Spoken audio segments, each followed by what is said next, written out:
नमस्कार, the Qalandar post में आपका स्वागत है। आप देख रहे हैं हमारा खास प्रोग्राम मुकाबिल द कलंदर। दोस्तों, देश सेवा के अपने अपने तरीके होते हैं।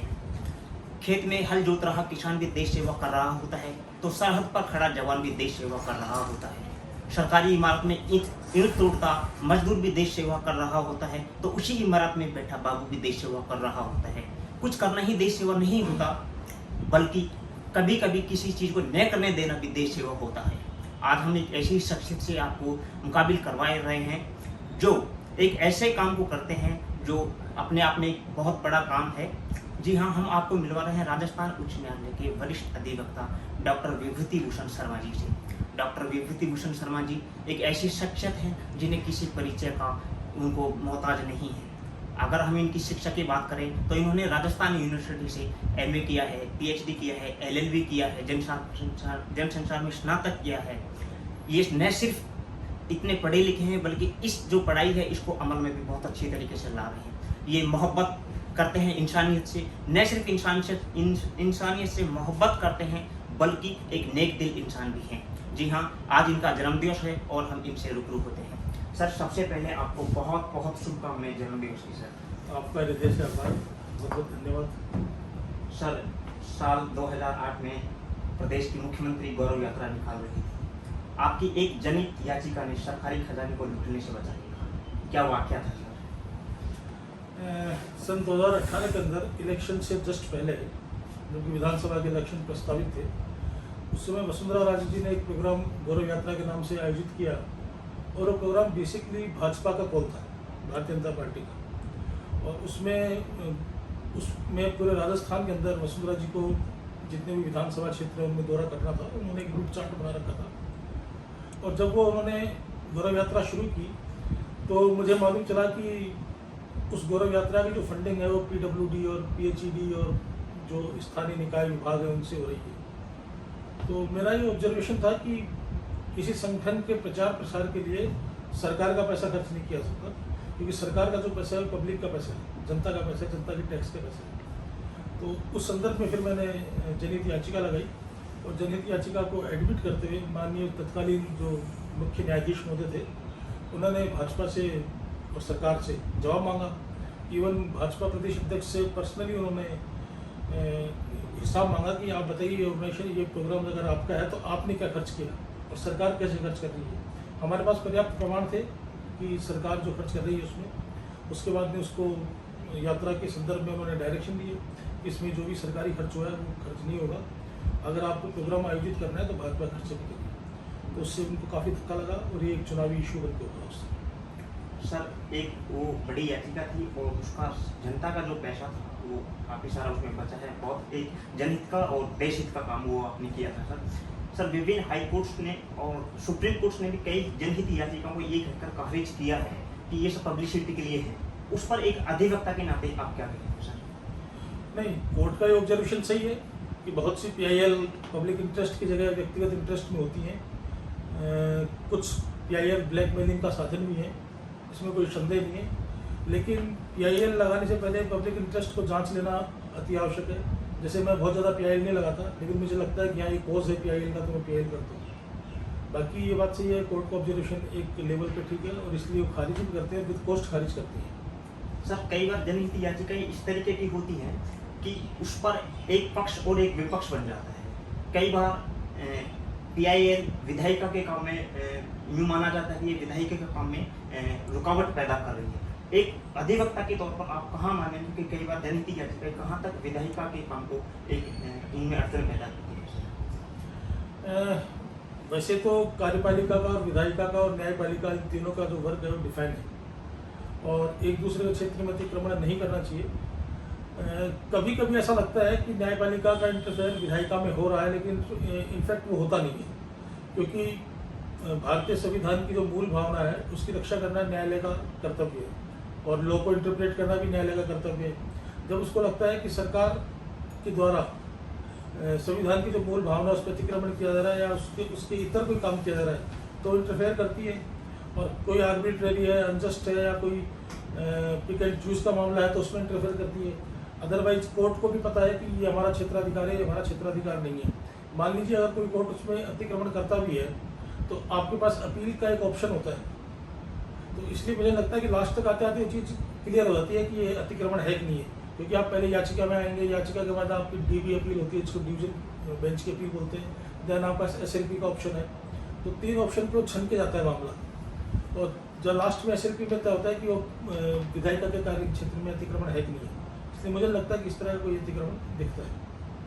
सर, देश में विगत कुछ वर्षों में इस तरीके की घटनाएं हुई हैं कि जब एक अपराधी के पक्ष में कोई भी अधिवक्ता खड़ा होता है, उसका केस लड़ता है वो, तो एक बड़ा जनसमूह, मीडिया, सब लोग एक तबका उसके फेवर में और एक तबका उसके विरोध में होता है। कहा जाता है कि अधिवक्ता को इससे ये सवाल किया जाता है कि ये सब आपके परिवार के साथ या आपके साथ हुआ होता तो क्या आप तब भी इस अपराधी का बचाव करते? एक अधिवक्ता होने के नाते आप क्या कहेंगे कि हर व्यक्ति को क्या किसी अधिवक्ता को इस चीज़ को ध्यान में रखना चाहिए या उसको अपने मुवक्किल का केस लड़ना चाहिए? सर देखिए, एडवोकेट एक्ट के अंदर जो बार काउंसिल के रूल्स हैं उसमें हर केस लड़ने की बाध्यता वकील के साथ है। वकील को कोई भी केस डिनाई नहीं करना चाहिए, चाहे वो बलात्कारी का केस हो, चाहे हत्यारे का केस हो, चाहे वो आतंकवादी का केस हो, क्योंकि न्याय के लिए सुनिश्चित होना जरूरी है कि जो अपराधी पक्ष है उसका पक्ष भी कोर्ट के सामने आना चाहिए। और वो पक्ष कौन रखेगा?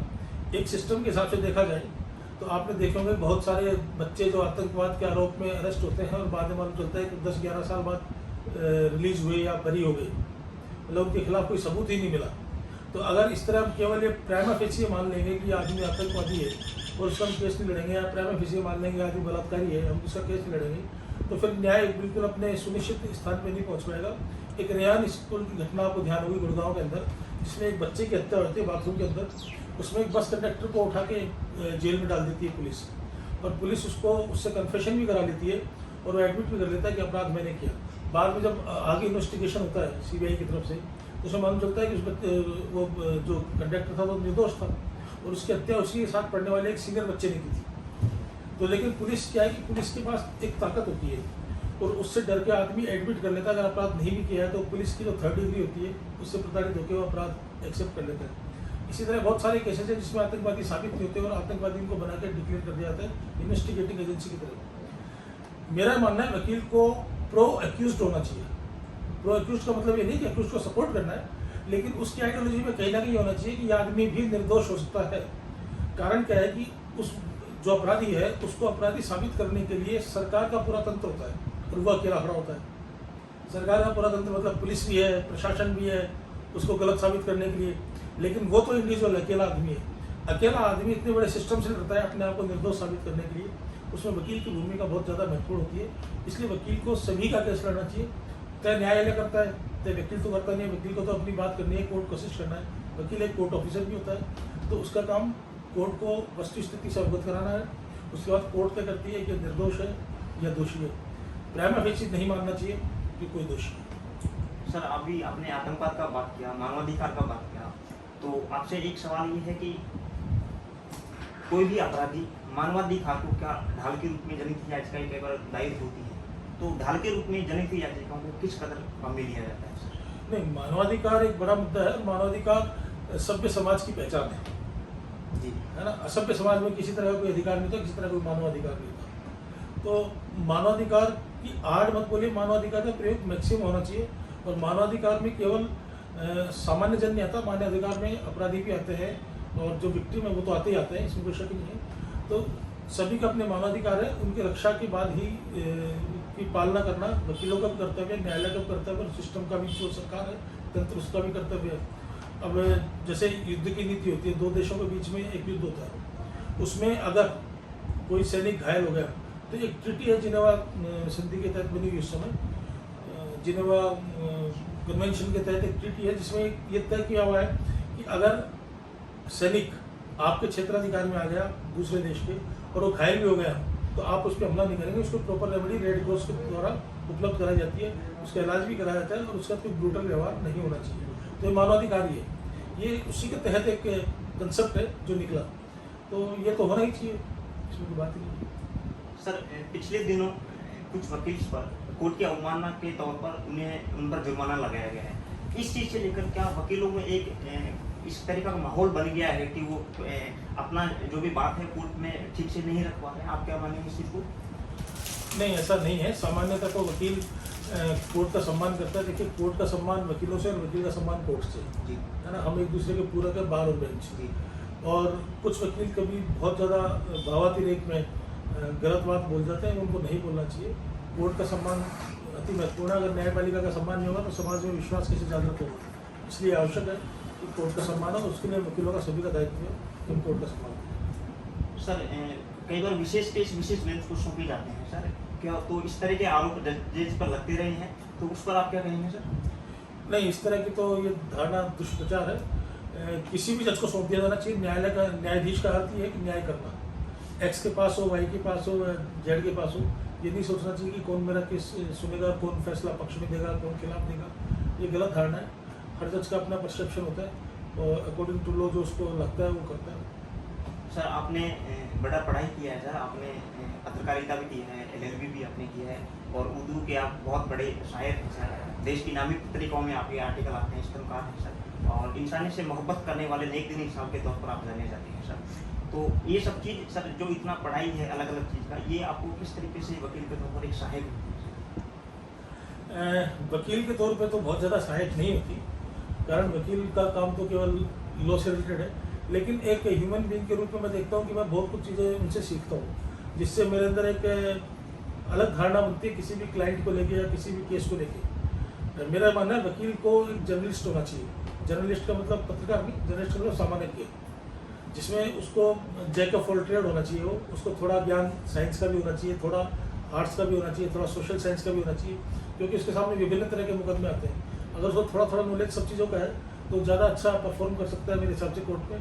और इसलिए वैसे तो वकील लॉ की जानकारी रखे तो भी पर्याप्त चल जाता है, उसका आजीविका चल जाती है, अच्छा वकील स्टेब्लिश हो सकता है। लेकिन अगर उसके अंदर एक इस सामाजिक जानकारी के तहत एक मानवीय गुण भी उपलब्ध होता है तो शायद न्याय के ज़्यादा नज़दीक वो पहुँच पाता है और कोर्ट को ज़्यादा ढंग से कन्विंस कर पाता है।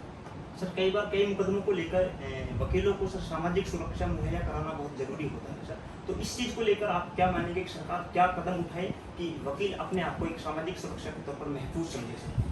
हाँ, ये बहुत ज़रूरी है, क्योंकि वकील अपराधियों की पैरवी भी करता है और अपराधियों के खिलाफ भी पैरवी करता है। तो ऐसी स्थिति में कई बार बड़े हार्डकोर क्रिमिनल होते हैं, बड़े संकी किस्म के क्रिमिनल होते हैं, तो वकील को एक खौफ तो हमेशा ही रहता है कि कोई इसके ऊपर हमला कर देगा, बड़ी बड़ी प्रॉपर्टीज़ के मुकदमे में लड़ता है, तो उसको हमेशा एक खतरा तो बना ही रहता है। तो ऐसे में पिछली बार अभी जो कांग्रेस का मैनिफेस्टो जारी हुआ था, उस मैनिफेस्टो में अशोक गहलोत साहब की सरकार ने ये वादा किया हुआ है कि वो वकीलों के लिए protection act, advocate protection act लाएंगे। और अभी जो मेरे नॉलेज में वो शायद आ भी रहा है, उसमें प्रोसेस चल रहा है। तो वकीलों को प्रोटेक्शन एक्ट की तो ज़रूरत है ही है। इसलिए मेरा मानना है कि वकील जो है समाज में न्याय दिलाता है, आम आदमी के लिए लड़ता है, तो उसके दुश्मन भी होते हैं। सर, अपने जो इस वकालत के पीछे में जो नया युवा शक्ति जो आना चाहते हैं, उनको आपकी क्या सलाह और सुझाव है? बहुत नोबल प्रोफेशन है। सबसे बड़ी बात है कि आप अपनी मर्जी के मालिक होते हैं और आपको एक असीम संतुष्टि मिलती है जब आप केस जीतते हैं या किसी की मदद करते हैं। आपके कारण बहुत सारे लोग नौकरी में जाते हैं, आपके कारण बहुत सारे लोगों को नौकरी मिलती है, आपके कारण बहुत सारे गरीब आदमियों को न्याय मिलता है। उसका एक असीम आनंद है जो मैं सोचता हूँ किसी नौकरी में नहीं है। तो आना चाहिए। और अब जो नई पीढ़ी आ रही है तो बहुत ही एक्स्ट्रा ऑर्डिनरी आ रही है, इसमें कोई शक नहीं है कि अब जो बच्चे आ रहे हैं बड़े टैलेंटेड बच्चे आ रहे हैं, तो उनको मेरी शुभकामनाएं। जी, और सर हमारी तरफ से आपको भी बहुत सारी अनंत शुभकामनाएं हैं। आपकी कलम यूं ही तेज धार के साथ चलती रहे, आप यूं ही देश सेवा करते रहें बिना किसी लाभ के। अपने लाभ के लिए तो सभी करते हैं सर, लेकिन देश के लिए करना, समाज के लिए करना एक बड़ा काम होता है, और उस चीज़ को आप बहुत अच्छी तरीके से कर रहे हैं सर। आपको ढेर सारी बहुत बहुत अनंत शुभकामनाएं। थैंक यू, शुक्रिया।